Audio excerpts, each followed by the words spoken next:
જ કોલેજમાંથી છું અને અમે વારંવાર પ્લાસ્ટિક પોલ્યુશન અવેરનેસ માટેના કાર્યક્રમ કરીએ છીએ. એમાં અમને આજે મોકો મળ્યો છે એટલે અમે આ ખોયો નથી. હવે સૌથી પહેલાં અમે પ્લાસ્ટિક પોલ્યુશન ઉપર આના ઉપર વધારે ફોકસ એટલા માટે છે કે બધાને એવું લાગે છે કે આ પેપર કપ છે, બટ આ પેપર કપ નથી, આ પ્લાસ્ટિકના કવર છે અંદર. અને હવે તમે વિચારો કે એકવાર તમે આની અંદર ચા પીશો ને કાં તો કોઈ પણ ગરમ પદાર્થ પીશો તો 25,000 માઇક્રો પ્લાસ્ટિક પેટમાં જશે.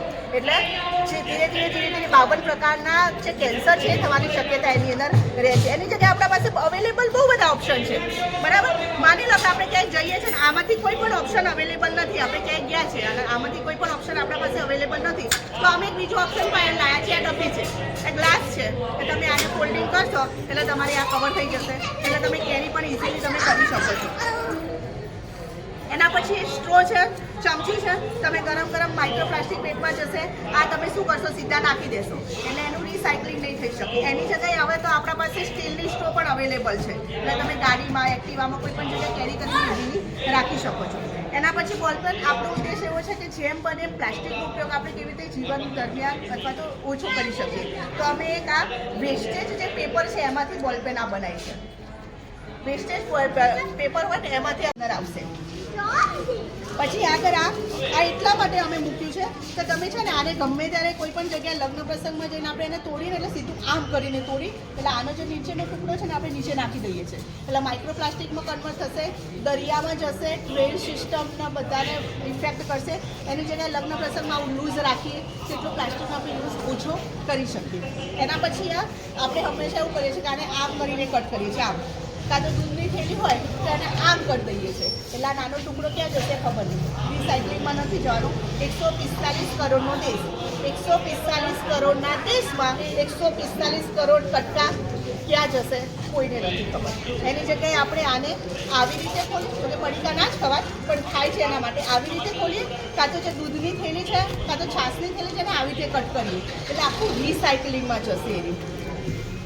એના પછી આ સિંગલ યુઝ પ્લાસ્ટિક યુઝ નથી કરવાનું, 120 ઓછી જે માઇક્રો પ્લાસ્ટિક હોય ને એને યુઝ નથી કરવાનું. એની જગ્યાએ આપણા પાસે બહુ બધા અવેલેબલ ઓપ્શન છે, કેમ ના યુઝ કરીએ, પહેલાં આપણે કરતા હતા એટલે હવે પણ કરીએ.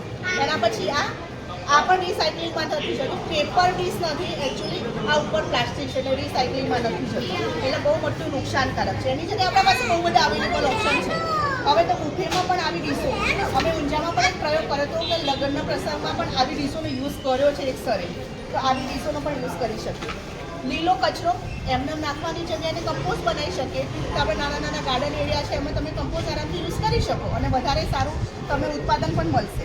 કાચના ટુકડા ક્યારે પણ એમને ના નખાય, ક્યારે પણ. કેમ? કારણ કે ગાર્બેજ એરિયામાં જશે એટલે ગાર્બેજ ઉઠાવવાળા વ્યક્તિઓને વાગશે, પશુઓ પક્ષીઓ પ્રાણી બધા ગાર્બેજ એરિયામાં જવાના છે, બધાને વાગશે. તો એને વ્યવસ્થિત કેરી કરીને કેમ ના નાખીએ? આ તો માનવતાના મૂલ્યમાં જ છે એટલે આપણે એને વ્યવસ્થિત કેરી કરીને રાખવું જોઈએ.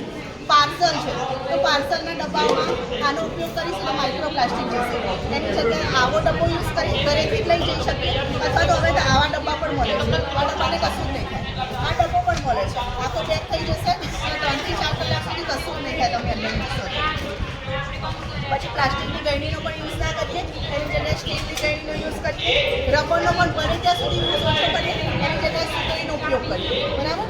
પછી આ બહુ જ એટલી બધી બોટલો, 50% જે બોટલ ઉત્પાદન થાય છે એમાંથી 50% બોટલો એવી છે કે જેનું રિસાયકલિંગ નથી થતું એટલે દરિયામાં જતું રહે છે અને કોઈને કોઈ જગ્યાએ કચરામાં પડી રહે છે. એની જગ્યાએ આપણે સ્ટીલનો બોટલનો આરામથી ઉપયોગ કરી શકીએ. આ ઇકો બ્રિક્સ બનાવ્યું છે, આ તમે નીચે જોઈ શકો છો. આ ઇકો બ્રિક્સ બનાવ્યું છે, ઇક્વિપમેન્ટ બનાવવાની અમારી ઈચ્છા છે અને બહુ જલ્દી આપણે સોફો પણ બનાવી રહ્યા છે. નાના ટુકડા અને સિંગલ યુઝ પ્લાસ્ટિક છે એનો યુઝ કરે છે. તમે ઊભા રહીને પણ એની અંદર ચેક કરી શકો છો, કશું નથી થવાનું. અને એના રીતે સ્ટ્રક્ચર બનાવ્યું છે, એમાં લખ્યું છે કે પૃથ્વીને કણ કપ એટલે માઇક્રો પ્લાસ્ટિક છે, શરીરને રંગ રંગી શરીરમાં પણ માઇક્રો પ્લાસ્ટિક છે, એ પ્લાસ્ટિક